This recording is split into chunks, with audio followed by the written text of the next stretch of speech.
Civilizava-se pelo alto contra a barbárie. Civilizava-se pela superfície, deixando como base um rastro pavoroso de degradação social que se manifestava na precariedade dos serviços de saúde, de habitação, de educação, destinados à população pobre desta cidade.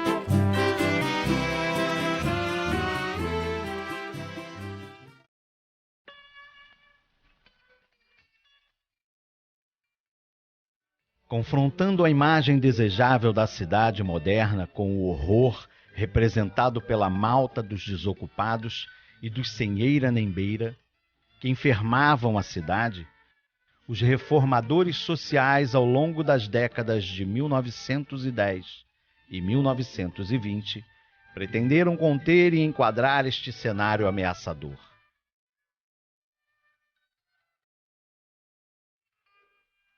Com as reformas sociais empreendidas, verificou-se a imposição de um projeto de cidade e a multiplicidade de agentes modeladores do espaço urbano.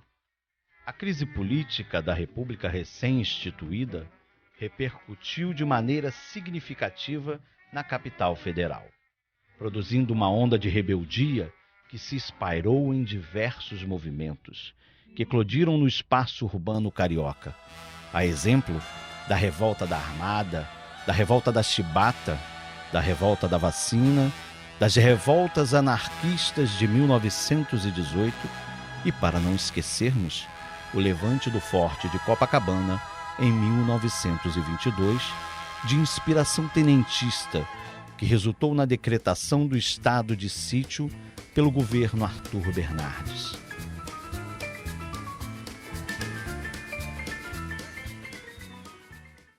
Nesse período, a infância assumiu centralidade nos discursos elaborados por diferentes segmentos intelectuais.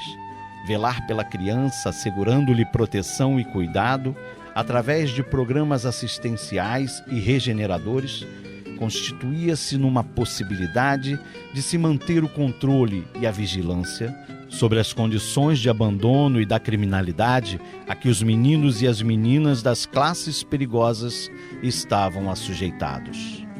Por outro lado, os jornais à esquerda publicavam notícias que davam conta de captar as contradições sociais que atravessavam o cotidiano da cidade e de seus habitantes. Dos diversos casos de violência e exploração registrados nos periódicos, o caso envolvendo o pequeno Bernardino, de 12 anos, assumiu ampla repercussão. Engraxador de botas e vendedor de jornais, o menino foi preso e conduzido à casa de detenção, aonde foi brutalmente amolestado por 20 presos adultos.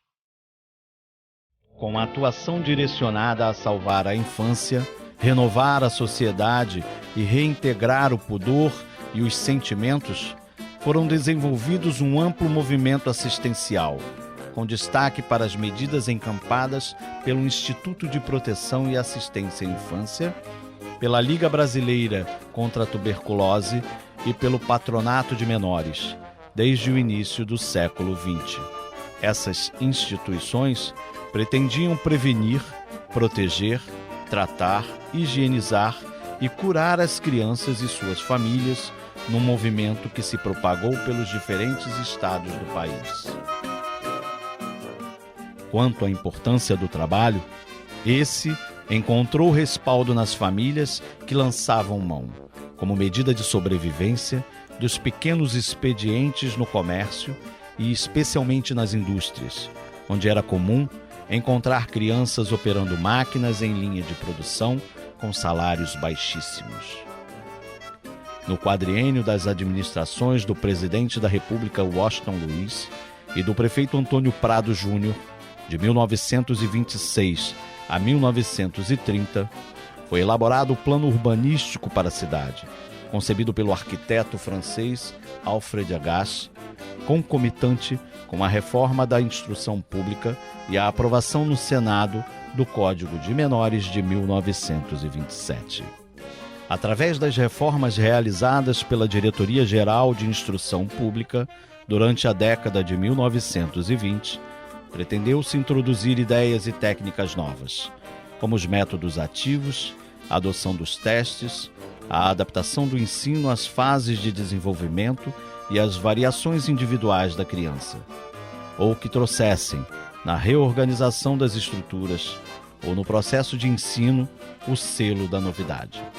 À luz das correntes pedagógicas modernas, firmaram-se como princípio norteador as necessidades apresentadas pelas crianças em um movimento que tendia a uniformizar um modelo ideal de educação, de escola e de aluno.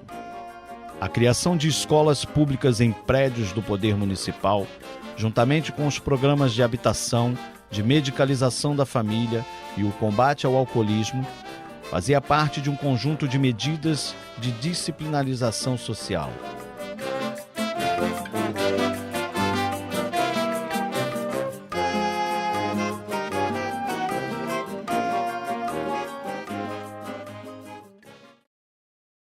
Foi a partir dos anos de 1920 que se intensificaram os esforços direcionados em constituir a noção de criança. Respaldados nos conhecimentos científicos da época, organizados pelas instituições de saber nacionais e estrangeiras, os bacharéis do direito procuraram estender o raio de atuação e de reflexão do Poder Judiciário sobre a sociedade.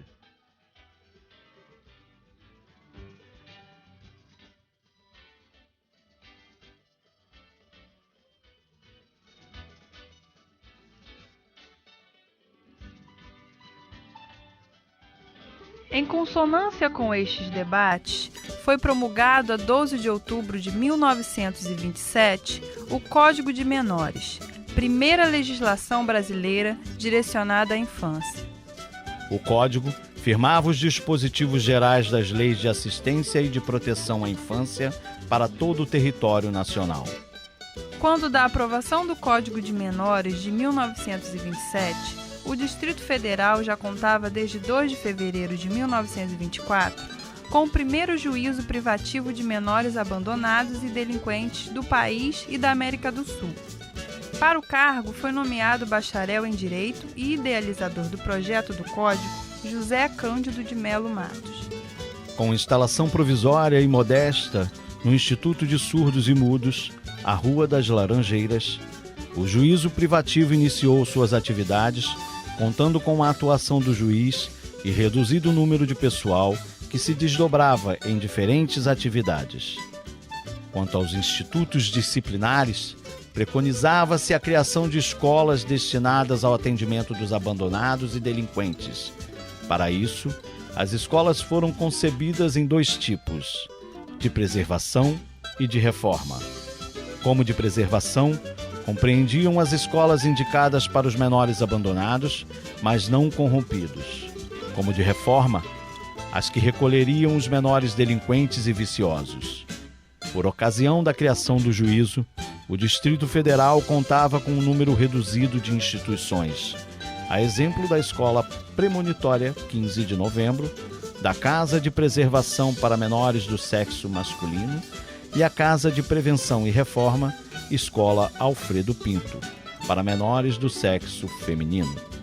No âmbito da municipalidade, o Instituto Orsina da Fonseca, para meninas, e o Instituto João Alfredo, para meninos, colaboravam no atendimento às crianças órfãos, bem como as instituições mantidas por congregações religiosas e pela Santa Casa de Misericórdia.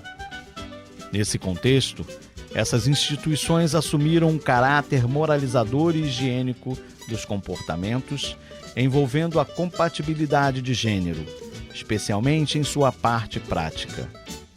Exemplar disto foi a proposta para o ensino de ofícios para as escolas de preservação para menores do sexo feminino. Esta deveria organizar-se com oficinas de costuras e trabalhos de agulhas, lavagem de roupa, engomagem, cozinha, manufatura de chapéus, jardinagem, horticultura, pomicultura e criação de aves.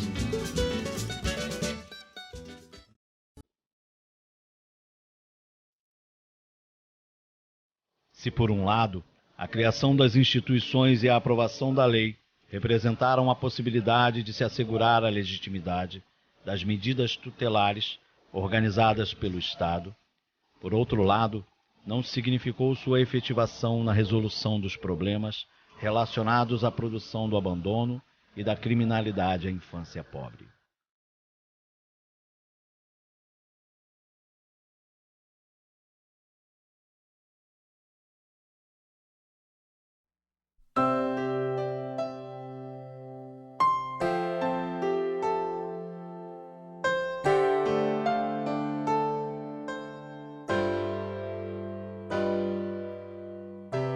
e 83 anos após a promulgação do Código de Menores de 1927 e 20 anos da aprovação do Estatuto do Menor e do Adolescente, crianças e adolescentes empobrecidos continuam sofrendo a ação de um sistema implacável de submissão de direitos sociais.